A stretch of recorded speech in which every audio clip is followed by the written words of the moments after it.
வணக்கம். நான் உங்கள் ரமேஷ். நமது சேனலின் சப்ஸ்கிரைபர்கள் அனைவருக்கும், நமது வியூவர்ஸ்கள் அனைவருக்கும் இனிய பொங்கல் நல்வாழ்த்துக்கள். தம்ப்லைன்லேயே பார்த்துருப்பீங்க. பொங்கலுக்கு புது வரவு, வெல்கம் டு ரெட்குட் ஃபார்ம். இது வீடியோக்கான டைட்டில் மட்டும் இல்லைங்க, நமது வீடியோவை பார்த்து கொண்டு இருக்கும் வியூவர்ஸுகளுக்குமானது தாங்க. அதாவது நம்ம வீடியோவை பார்த்துக்கிட்டு இருக்கிற வியூவர்ஸு நம்ம சேனலை சப்ஸ்கிரைப் பண்ணி நம்ம சேனலுக்குள்ளே புது வரவாக வந்துருங்க.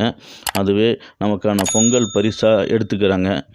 மறக்காமல் நம்ம சேனலை சப்ஸ்கிரைப் பண்ணி பொங்கலுக்கு உங்களோட ஆதரவை எங்களுக்கு கொடுங்க. நன்றி. இப்போது வாங்க வீடியோக்குள்ளே போகலாம். புது வரவு அதை பற்றியும் விரிவாக பார்ப்போங்க. அதுக்கு முன்னாடி பார்த்திங்கன்னா, இப்போ நம்ம குட்டிங்கெல்லாம் பாருங்களேன், நம்ம ஆட்டுக்குட்டிங்க வீடியோவில் பார்க்குறீங்களே, சும்மா கொய்யாப்பழம் கையில் வச்சு கட்டி சாப்பிட்டே இருந்தேன். அது தாவி தாவி எனக்கும் வேணும் அப்படின்ற மாதிரி கேட்டு கேட்டு வாங்கி நல்லா சாப்பிட ஆரம்பிச்சிருச்சு. அது இந்த குட்டிங்கெல்லாம் நம்ம பண்ணைக்கு வந்து ஒரு 2 மாதம் பக்கம் ஆயிடுச்சு. அது நல்லா பழகிடுச்சு. வந்த புதுசில் பார்த்திங்கன்னா ஆளை பார்த்தா மிரண்டு ஓடும். இப்போல்லாம் ஆள் உள்ளே போனாலே போதும், நல்லா பழகிட்டு சொந்தக்காரங்க மாதிரி நல்லா மேலே தாவி குதித்து விளாண்டுட்டு ஜாலியாக இருக்குது. இது நமக்கும் ரொம்பவும் பிடிச்சமான ஒரு சூழ்நிலையாக தான் இருக்குது. அதனால் ஆடு வளர்ப்பு என்னடா இது அப்படின்னு நினச்சோம். பரவாயில்ல, நமக்கும் இது ரொம்ப மனசுக்கு இதமான ஒரு வேலையாக தான், சந்தோஷமானதாக தான் இருக்குது. இது அப்படியே இந்த ஆடுகள் எண்ணிக்கை அதிகமாக பெருக்கி இன்னும் நம்ம பண்ணையை பெருசாக்கிடுவோம். இப்போ வாங்க புது வரவை பற்றி பார்க்கலாம். புது வரவு வேறு ஒன்றும் இல்லைங்க, நமது பண்ணையில் 2 ஆடு குட்டி போட்டிருக்குங்க. ஒரு ஆடு தலையத்தில் ஒரு குட்டியும், மற்றொரு ஆடு 2வது முறையாக குட்டி போட்டிருக்குங்க. மொத்தம் 3 குட்டி இருக்குங்க. அதுவும் இந்த பனியோடு சேர்ந்த குளிர்காலத்தில் குட்டி போட்டது பராமரிப்பதுக்கிறதுக்கு ரொம்ப கொஞ்சம் கடினமாக இருந்தாலும், பொங்கல் டைமில் குட்டி போட்டது பொங்கலுக்கான புது வரவாக ரொம்ப சந்தோஷமாக எடுத்துக்கிறாங்க. இப்போ வந்து பார்த்திங்கன்னா, குட்டி எப்படி இந்த பனிக்காலத்தில் பராமரிப்பது, ஆடுகளுக்கு பால் பற்றாக்குறை இல்லாமல் எப்படி பார்த்துக்குது, அப்படியே ஆடுகளுக்கு பால் பற்றாக்குறை வந்தாலும் குட்டிகளுக்கு பால் எப்படி கொடுப்பது, எவ்வளோ பால் கொடுப்பதுன்னு தாங்க நம்ம இந்த வீடியோவில் பார்க்க போகிறோம். வாங்க ஒவ்வொன்றா விரிவாக பார்க்கலாம். வீடியோ ஸ்கிப் பண்ணாமல் பாருங்கள், உங்களுக்கும் பயனுள்ளதாக இருக்கும். இப்போ வாங்க விரிவாக ஒவ்வொன்றா பார்க்கலாம்.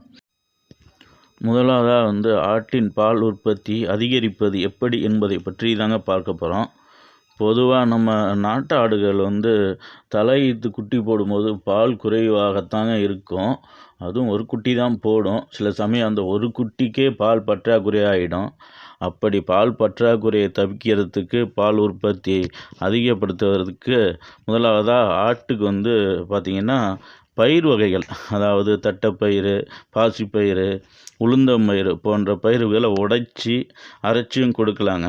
அப்படி இல்லைன்னா வந்து நல்லா தண்ணியில் ஊற வச்சு காலையிலையும் மாலையிலையும் ஒரு 200 கிராம் அளவுக்கு தொடர்ந்து கொடுத்துக்கிட்டு வந்தோம்னா பால் பற்றாக்குறை ஓரளவுக்கு தீர்ந்துருங்க.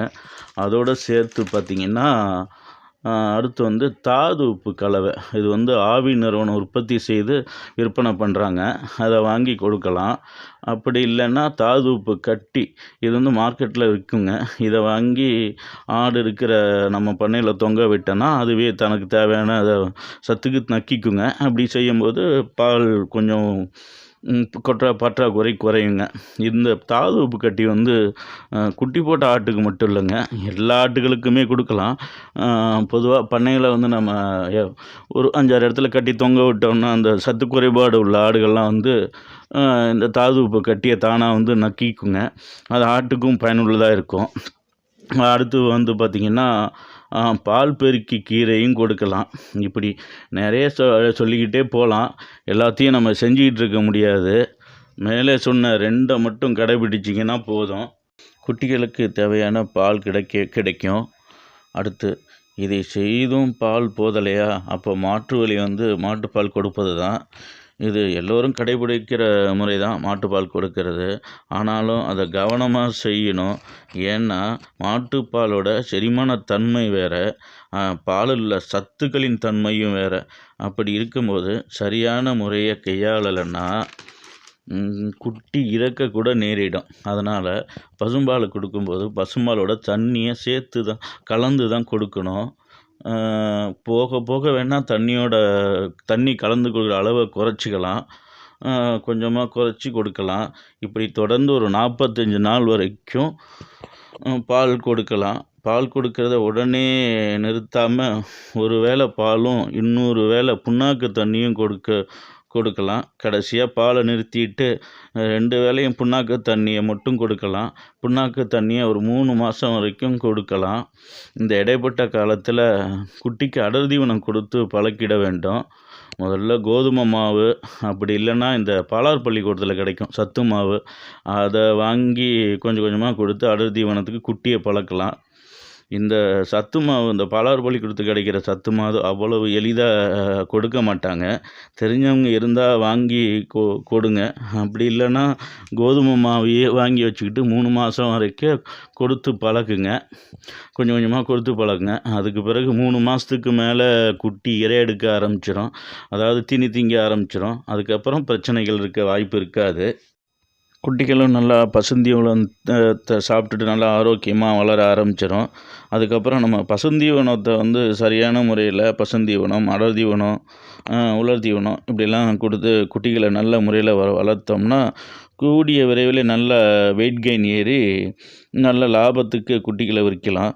அதனால் குட்டிகளை பராமரிக்கிறது மட்டும் இல்லை, குட்டிகளில் இருந்து ஆடுகளாக நம்ம விற்பனை பண்ணுற வரைக்கும் அதுக்கான தீவன முறைகளை சரியான முறைகளை கையாண்டு வளர்த்தோம்னா நல்ல முறையில் வெயிட் கெயின் ஏறும், நமக்கும் நல்ல லாபம் கிடைக்கும்.